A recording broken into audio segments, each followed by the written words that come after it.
move straight through. Thank you for inviting me here, and my motto is, we're here to use each other, not misuse each other, stop misusing each other. And I want you to feel as good as I feel as I play my music. Yes, sir, thank you. I have just a few pointers. We need to respect our elders and start being proud of our heritage. And all of this begins with the family, and it starts at home. And one thing that we must do is we must educate ourselves. I've heard the saying that says, if you want black people not to know anything, put it in a book. So we need to start educating ourselves, and there's no mistake about doing that. The internet is out there. Whatever information you need is on the internet. It's no secret anymore. I just want to say a few things. One thing about black and brown and yellow people are that we're very soulful people.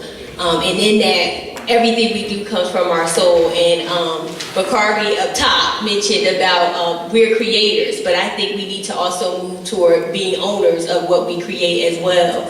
And in understanding that we're soulful people and bring that into everything, we also have to understand the psychology of how we learn. Amos Wilson has a book about black psychology. And I think that that's very key when we're talking about curriculum and education, because not understanding how our kids learn, black and brown kids learn, we can't then push the system to teach them the way that they learn. And as I stated on the closing note with Fresh Prep, you know, that 80% that passed, not only did they pass, they far exceeded their counterparts. Which shows that if we teach our kids the way that we learn and how we learn mnemonically and rhythmically, our kids will surpass any other group of kids. And I'm talking about African American, Latino, Native American kids have been found to outsurpass their white counterparts when they're taught in the way that they learn best. And I think that that speaks to what you were saying, teaching our own, and then whoever is teaching us, making sure that they're teaching us the way we need to be taught. Boom, boom. Dum, dum, dum, dum. It was the 3rd of September. I just want to do that, I'm sorry. I just really felt like getting Papa Was a Rolling Stone out of my system.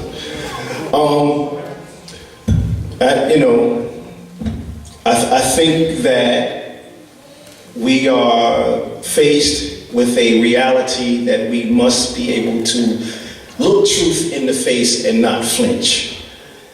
And it is a very, very difficult, but it has to be done job. We are at a time on this planet where, you know, the reality is that all lies really do die when the truth is told. And so in order for our children to be able to learn and grow, they need to do that within the construct of the culture that they originated from.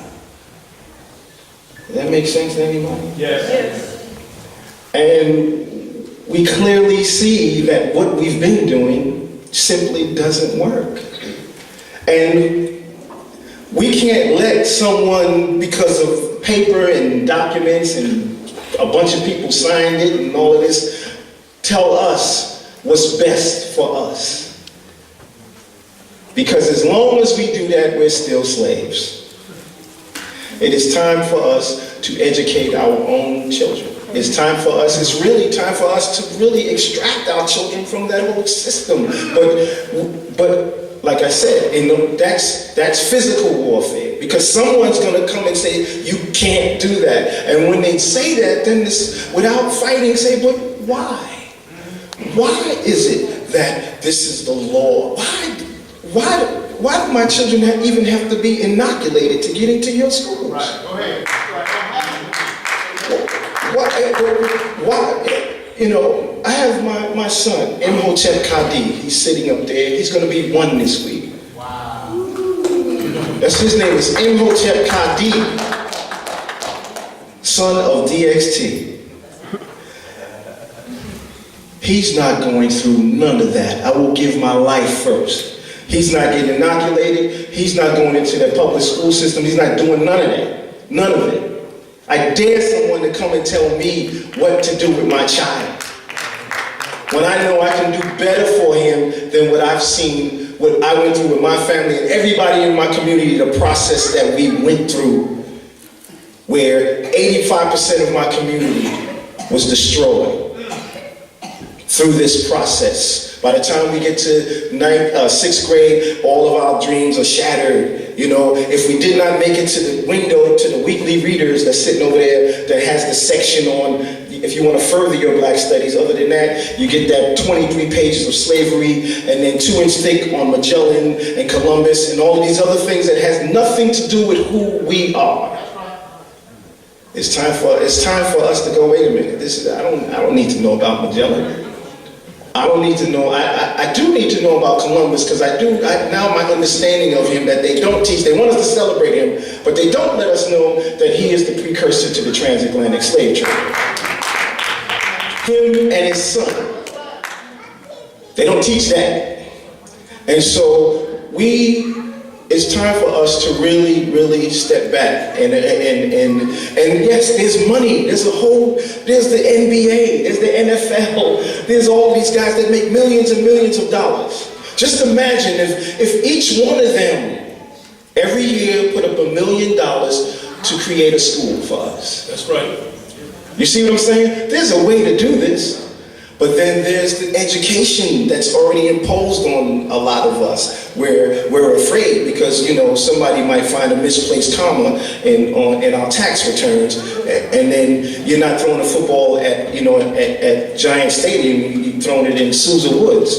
You know what I'm saying? So these are the things that we need to deal with. And what I'm saying is a fight. It's a battle. But it's a battle to free your mind, because someone is going to come after you to stop you from educating yourself. So what do you do? What do you do when you know someone is actually going to say, you can't compete. We don't want you. We want you to be educated so that you can further our system. Right. You can educate yourself so that you can work for us. We have to stop that.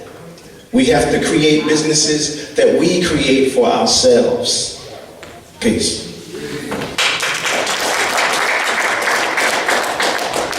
I just want to just end by saying that it's a lot of good work that young people are out here doing with hip hop and education, and we want to encourage them to keep doing that work. I think that on a up note, I think that when I look at the field of where we were 17 years ago when I got involved in this work, we've made leaps and bounds.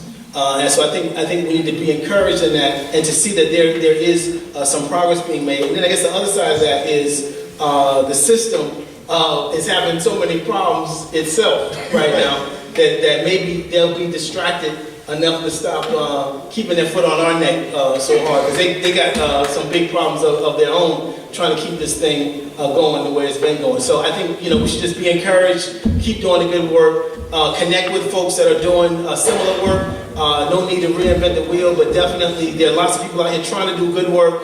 We haven't talked about foundations that much today. I think some of these, unlike the corporations, there are some foundations that are trying to do good work and are willing to put their money behind good ideas. So I think that we should be encouraged in that also. Thank you all very much.